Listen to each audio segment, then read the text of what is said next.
আমি মোহাম্মদ আব্দুল শহীদ। আজ আলোচনা করব একাদশ ও দ্বাদশ শ্রেণীর লেকচার পাবলিকেশন বইয়ের এক্সপ্রেশনের সাহায্যে সরল কর সমাধান 2 নিয়ে আলোচনা করব। অঙ্ক 2 নিয়ে আলোচনা করব। অঙ্ক 2 এর সমাধান করার চেষ্টা করব। লেকচার পাবলিকেশন বইয়ের 2য় নাম্বার অঙ্ক নিয়ে বুলিয়ান এক্সপ্রেশনের সাহায্যে সরল কর, এটা আমরা 2 নম্বর অঙ্ক নিয়ে আলোচনা করব। এখানে আমি গত পর্বে 1 নাম্বার অঙ্ক নিয়ে আলোচনা করছি। আজ 2য় নাম্বার লেকচারে 2য় নাম্বার অঙ্ক নিয়ে আলোচনা করতেছি। এখানে একটা সরলকৃত মান দেওয়া আছে, এটার আমরা সমাধান নির্ণয় করব। তাহলে আমরা এটা সমান লিখতে পারি, এখানে লেখা আছে a বার যোগ b বার হোল বার যোগ a যোগ b হোল বার, আবার সবার উপরে একটা বার আছে। এখন আমরা একটা সূত্র জানি, সূত্রটা হচ্ছে a যোগ b। সূত্রটা হচ্ছে ডি মর্গানের একটি উপপাদ্যের সূত্র জানি, a যোগ b হোল বার সমান a বার ডট b বার। আমরা এই সূত্রটা সবাই জানি, আমি গত পর্বে আলোচনা করেছিলাম এর আগের ভিডিওগুলোতে কিভাবে সূত্রগুলো এসেছে। a যোগ b হোল বার সমান a বার ডট b বার, এই সূত্রটা জানা লাগবে আমাদের এখানে। তাহলে আমরা যদি এই সম্পূর্ণটারে a ধরি, এই সম্পূর্ণটারে a ধরি এবং এটাকে b ধরি, তাহলে আমাদের অঙ্কটা হয় a যোগ b হোল বার। তাহলে আমরা জানি a যোগ b হোল বার সমান a বার ডট b বার। তাহলে প্রথম হচ্ছে a বার, এখানে আমাদের a মানে এই পুরো জিনিসটা হচ্ছে a, সম্পূর্ণ জিনিসটা দেওয়া আছে a, এবং এই সম্পূর্ণ জিনিসটা b। তাহলে a যোগ b হোল বার সমান আমরা লিখতে পারি a বার ডট b বার। তাহলে a মানে সম্পূর্ণটা আমরা আগে লিখব, a লিখলাম a লিখলাম a বার, এর উপরে এই বারটা সবার উপরে যে বার আছে এটা অর্ধেক হয়ে যাবে, বাংতি বার হয়ে যাবে, অর্থাৎ a বার লিখলাম। প্রথমে a আছে, a লিখে দিলাম, a বার যোগ b বার হোল বার, এটি তো a, আমরা এটা লিখলাম, লেখার পরে উপরে বার দিলাম, এই যে এটাকে সূত্র প্রয়োগ করছি, বার দিলাম। এরপর এটা হয়ে যাবে ডট ডট, যোগটা হয়ে যাবে গুণ, গুণ লেখার পরে বি বার, বি মানে এই সম্পূর্ণটা বি। তাহলে আমরা এখন বি লিখব, এ যোগ বি। আমরা এটা লেখা মানে সম্পূর্ণটা লেখা মানে বি লিখছি, বির উপরে একটা বার হবে। এই যে সূত্র উপরে সবার উপরে যেটা আছে এটাকে আমরা সূত্র প্রয়োগ করব, তাহলে এটা ভেঙে যাবে, শুধু বি বার। তাহলে আমরা এই লাইন থেকে এই লাইনের পরিবর্তন হচ্ছে আমরা সূত্র ব্যবহার করছি, যেহেতু আমি লিখে দিই পাশ দিয়ে, যেহেতু a যোগ b হোল বার সমান a বার ডট b বার।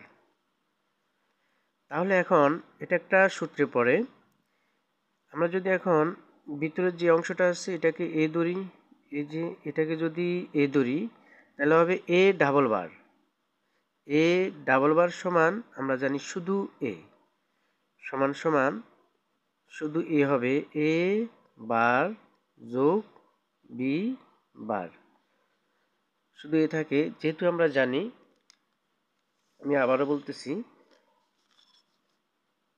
আরেকটা সূত্র আছে a ডাবল বার সমান শুধু a, এই সূত্রটা হচ্ছে নট গেটের সূত্র।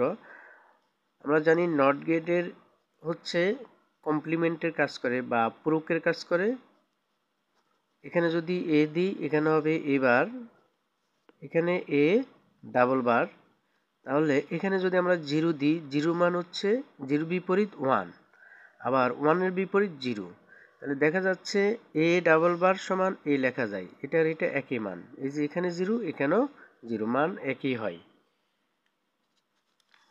তাহলে আমরা এখানে আবার যদি এ যোগ বি ডাবল বার মানে লেখা যায় শুধু বার একটা, মানে এই সম্পূর্ণটার যদি এ ধরি, ভিতরের এই অংশটাকে যদি আমরা এ ধরি, তাহলে এ ডাবল বার সমান শুধু এ। তাহলে আমরা লিখলাম ব্র্যাকেট দিই, যেহেতু গুণ আছে সম্পূর্ণ অংশটার উপরে, এ যোগ বি। তাহলে এই সম্পূর্ণটা যেহেতু এ বার, এটাকে এ যোগ বি ডাবল বার মানে শুধু এ যোগ বি লেখা যায়। আমি পাশ দিয়ে লিখে দিচ্ছি, যেহেতু এ ডাবল বার সমান শুধু এ। তাহলে এ ডাবল বার মানে যদি এ হয়, তাহলে অবশ্যই এ বার যোগ বি বার, উপরে যদি আমি দুইটা বার দিই সমান লেখা যাবে শুধু এ বার যোগ বি বার, কারণ এই সম্পূর্ণটার আমি এ ধরলাম, এ এ এই যে উপরে দুইটা বার ডাবল বার মানে শুধু এ, তাহলে ভিতরেরটাই লিখলাম এ বার যোগ বি বার। এরপরে এখন আমরা গুণ করে দেব। প্রথমে এ কে এ বারের সাথে গুণ করব, এটা আর এটা গুণ করব, তাহলে এটা সমান লেখা যায় এ বার ডট এ। এরপরে আবার এ বারকে এ বির সাথে গুণ করব, গুণ করলে মাঝখানে আছে যোগ চিহ্ন, আমরা যোগ চিহ্ন দিব, যোগ এ বার A B, A bar B. এরপরে এ বি বার আর এ যোগ গুণ করব, এখানে আছে যোগ চিহ্ন দিব, বি বার আর হচ্ছে এ, আমরা একটু সাজিয়ে লিখি, এটাকে আগে লিখি এ বি বার, বি বার। এরপরে এই বি কে এ বি দ্বারা গুণ করব, গুণ করলে হবে মাঝখানে যোগ চিহ্ন আছে, যোগ বি বার ডট বি। পাশে লিখে দিচ্ছি গুণ করে, গুণ করে। এ লাইন থেকে এ লাইন আসলো গুণ করে, আমরা গুণ করে এ লাইন থেকে এ লাইনের পরিবর্তন করছি। এরপর আমরা লিখতে পারি সমান সমান এ বার ডট এ। এখানেও একটা সূত্র হয়ে যায়, সূত্রটা হচ্ছে এ বার ডট এ মানে 0। সূত্রটা হচ্ছে সূত্র এ বার ডট এ সমান লেখা যায় 0। এটা অ্যান্ড গেটের সূত্র, আমরা জানি অ্যান্ড গেটের দুইটি ইনপুট,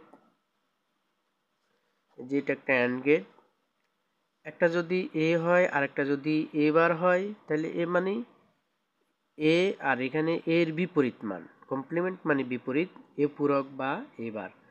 এর মান যদি আমরা এখানে 0 ধরি, এখানে হবে 0 এর বিপরীত, মানে এর বিপরীত 0 ধরলে এর বিপরীত এখানে হবে 1, যেহেতু দুইটা ইনপুট, একটা ইনপুট একটা ইনপুট। তাহলে আমরা জানি অ্যান্ড গেটে যে কোনো একটা ইনপুটে যে কোনো একটা 0 হলে আউটপুট 0 হয়, অথবা 0 আর 1 গুণ দিলে 0 হবে, গুণের যৌক্তিক কাজ করে এটা। তাহলে এটা অ্যান্ড গেটে 0 হয়, এই জন্য A dot A bar, A dot A বার বা এ বার ডট এ সমান 0।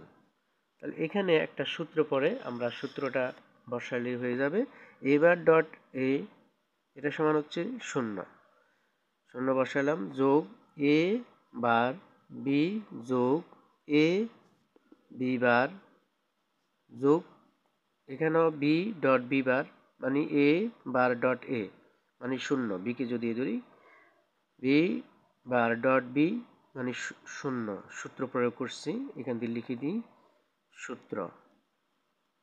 সূত্র বসিয়ে, অর্থাৎ এ বার ডট এ সমান সমান 0।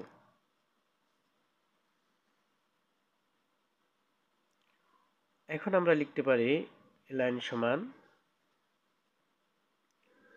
সমান দিয়ে জিরোর সাথে এটা যোগ করলে তো এটাই হবে, তার মানে এ বার বি যোগ আছে, যোগ A B bar, A B বার। এখন এখানে আরেকটা সূত্র হয়, সেটা হচ্ছে এক্সঅর গেটের একটা সূত্র আছে।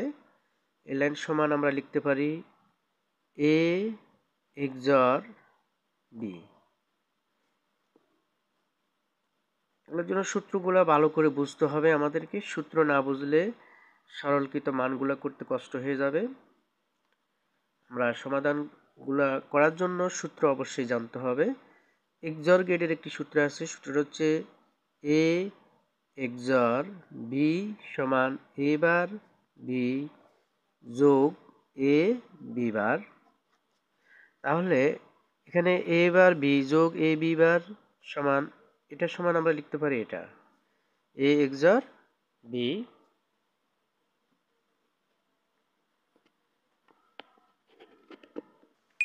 আমি এভাবে ধারাবাহিকভাবে সকল অঙ্কের সমাধান করে দেওয়ার চেষ্টা করব ইনশাআল্লাহ। লেকচার পাবলিকেশনে যতগুলা ম্যাথ আছে সবগুলা ম্যাথ সমাধান করানোর চেষ্টা করব।